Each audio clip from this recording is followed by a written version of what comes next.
ओम नमो भगवते वासुदेवाय। ओम नारायणाय।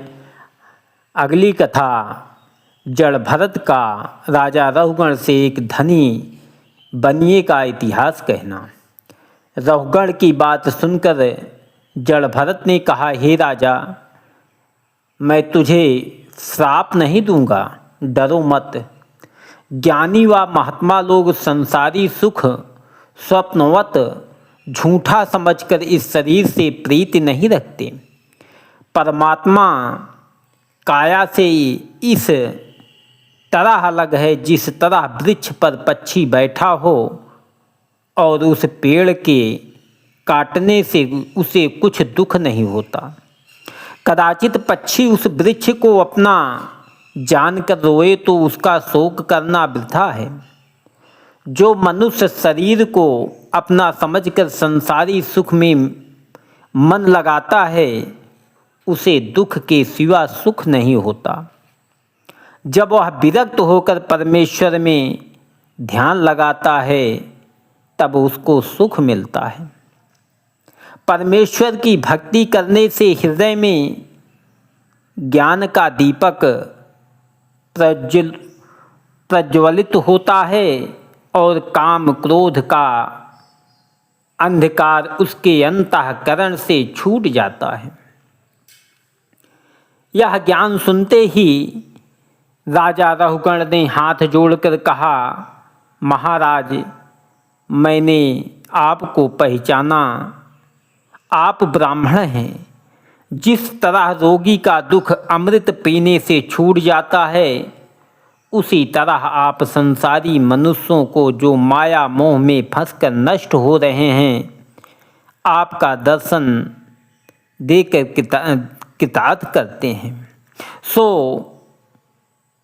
मुझे भी अपना दास जानकर आपने दर्शन दिया। यह बात सुनकर जड़ भरत बोले, हे राजन, मैं एक इतिहास कहता हूँ, तू उसके सुनने से भवसागर पार उतर जाएगा। एक धनपात्र बनिया व्यापार की बहुत वस्तुएं अपने साथ लेकर किसी दिशावर को चला। उसने कृपणता से माल की रक्षा करने के लिए अपने साथ कोई चाकर नहीं रखा, इसलिए 6 चोर उसके संग हो लिए। उन चोरों के और भी सहायक उनके पीछे पीछे चले। थोड़ी दूर नगर से बाहर जाकर वह बनिया राह भूलकर ऐसे वन में पहुंचा जहां कोसों तक बस्ती नहीं थी। जब वन में बाघ, भालू, कटीले वृक्ष और नदी नाले अधिक होने से उसका राह चलना कठिन हो गया, तब वह मारे डर के उस वन से पार होने के लिए संध्या तक बराबर चला गया, पर बस्ती कहीं नहीं मिली। उसी वन में रात हो गई। जब बनिया रात को एक नाले में अपने माल समेत पहुंचा तब वहीं 6 चोर और उसके सहायक उसका सब माल लूटने लगे। उस समय उस बनिया ने रोकर मन में कहा कि कुछ भी माल यदि बच जाता तो उसे बेचकर फिर व्यापार करता। वह बनिया ऐसा विचार कर जिस वस्तु का बचाव करता था उसे सब चोर लूटते थे। जब उसका सब माल चोर लूट ले गए तब वह बनिया घबरा कर उस वन में अपने टिकने का स्थान ढूंढने लगा, पर कोई जगह उसके रहने के लिए नहीं मिली।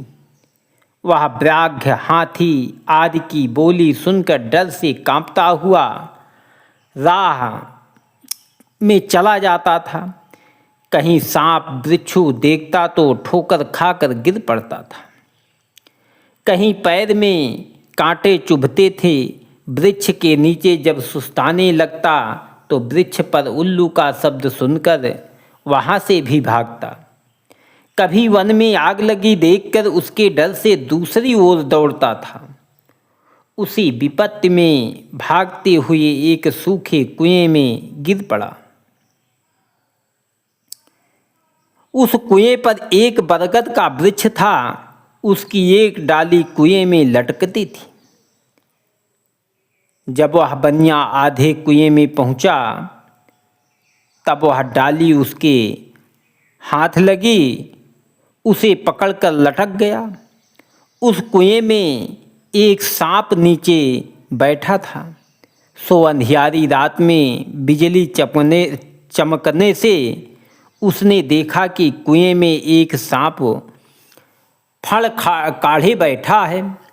जिस डाली को पकड़े था उस डाली को ऊपर से दो चूहे श्याम व श्वेत वर्ण काटते हैं। तब बनिया ने विचारा कि कुएं में कूद पड़ूं तो सांप के काटने से मर जाऊं, नहीं कूदता तो डाली कट जाने से गिरकर सांप के मुंह में पड़ूंगा। इसी शोक विचार में बनिया पड़ा रहा। उसी बरगद के वृक्ष में शहद का एक छत्ता लगा था। डाली हिलने से एक एक बूंद टपक कर उस बनिया के मुंह में गिरता था। ऐसी विपत्ति में वह बनिया शहद चाट कर बहुत प्रसन्न होता था। इसी तरह बनिया की आयु उस कुएं में लटके हुए बीत गई। उसे निकालने वाला कोई वहाँ ना पहुँचा। जब एक दिन उस दोनों चूहों ने ऊपर से डाली काट दी तब वह कुएं में गिर पड़ा और सांप के काटने से मर गया। इतनी कथा सुनकर राजा ने जड़भरत से कहा, महाराज, मुझे बड़ा आश्चर्य मालूम होता है कि वह बनिया एक बूंद शहद खाकर प्रसन्न रहा और डाली पकड़कर ऊपर क्यों नहीं चढ़ाया। यह वचन सुनकर जड़भरत बोले, हे राजन, ऐसी ही तुम्हारी और सब संसारी मनुष्यों की दशा है। सब मनुष्य अनेक तरह के उद्यम करके कुटुंब का पालन करते हैं, पर घर वालों को किसी तरह का संतोष ना होकर प्रतिदिन अधिक लोभ बढ़ता जाता है। अपने उद्यम से उनको किसी शायद छुट्टी नहीं मिलती कि 2 घड़ी अपने उत्पन्न व पालन करने वाले परमेश्वर का स्मरण व ध्यान करें। जब कोई उनसे हरि भजन करने की चर्चा करता है तब कहते हैं कि हमको अपने उद्यम व गृहस्थ काज से छुट्टी नहीं रहती। किस समय परमेश्वर का भजन व ध्यान करें। सो हे राजन, इस जीव को बनिया समझो और काम, क्रोध, लोभ, मोह, मद व मत्सरता, यही 6 चोर 8 पहर मनुष्य के साथ रहते हैं। परिवार वालों को इस 6 का सहायक समझो। जीव को इसलिए बनिया कहना चाहिए कि उसने धर्म व ज्ञान बढ़ाने के लिए भरतखंड में मनुष्य का तत्व पाया था। पूर्व जन्म में साधु व महात्मा का सत्संग व हरिभजन करके संसारी माया जाल से फंस गया था। इसी कारण जो कुछ उसके पूर्व जन्म का धर्म था उसे भी परिवार वालों ने चुरा लिया। बनिया ने अपने माल की रक्षा करने के लिए नौकर नहीं रखा, इसलिए चोरों ने उसको लूट लिया। कदाचित वह भरतखंड में जन्म लेकर साधु व महात्मा का सत्संग करके ज्ञान सीखता तो माया जाल में फंसकर क्यों नष्ट होता। जैसे बनिया अपने टिकने के लिए स्थान ढूंढते समय व्याघ्रादिक के डर से भागता था, वैसे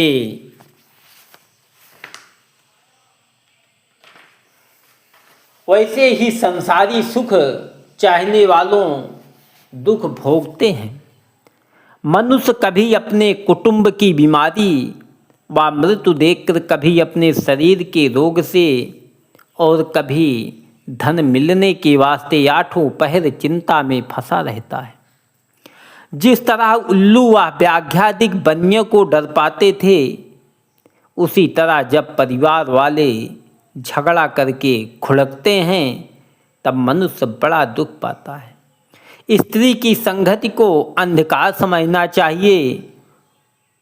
उस जगह ज्ञान और वेद पुराण का वचन सब भूल जाता है। जब मनुष्य बूढ़ा होकर कुछ कमाई नहीं कर सकता, तब परिवार वाले उसे दुर्वचन कहकर भोजन व वस्त्र का दुख देते हैं, उसका कुछ आदर नहीं करते। जिस तरह मनुष्य महादुख में भी मरने का कुछ डर ना रखकर दिन रात कमाने की चिंता किया करता है, उसी तरह बनिया कुएं में सांप व चूहे को देखने पर भी मरने का भय नहीं रखता था। सो मनुष्य के वास्ते संसार व परिवार में रहना यही अंधियारा कुआं समझो। जैसे कर्म पिछले जन्म में किए हैं, उसी बरगद की जड़ समझना चाहिए जिसे पकड़कर जीता है। दो चूहे काले व सफ़ेद जो जड़ काटते थे, वही दिन व रात्रि है। जिनके बीतने से आयु घट जाती है, बन्ये ने जो सांप कुएं में देखा था, उसे काल समझो। जिस तरह एक बूंद शहद चाट कर बनिया प्रसन्न होता था, उसी तरह अज्ञानी मनुष्य बुढ़ापे व सब तरह के दुख होने पर भी अपने कुटुंब में बंधकर मग्न होते हैं। उसी को शहद की बूंद समझो। हे राजन, जगत को दुख देने वाला वन जानो। हे राजन, माया जाल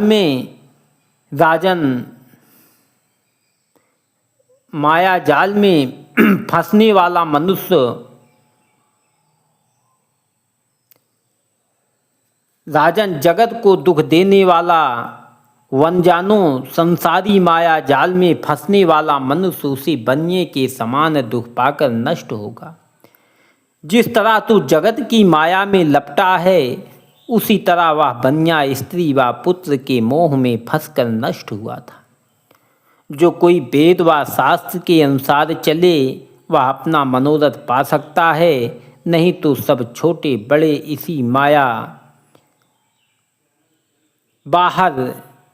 माया से माया रूपी वन में भूल कर नष्ट हो रहे हैं।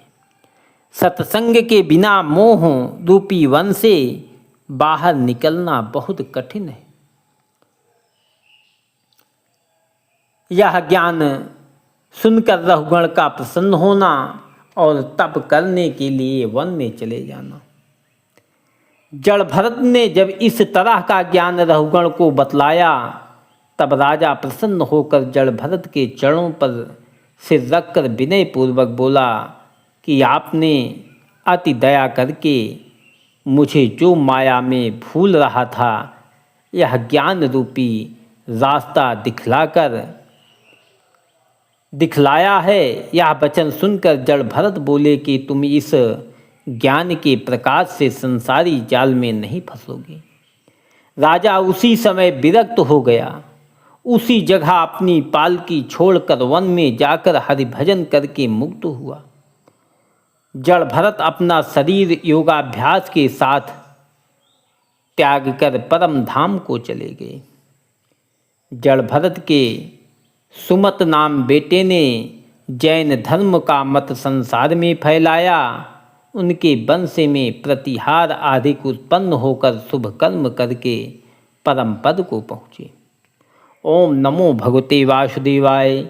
ओम नारायणाय नमः।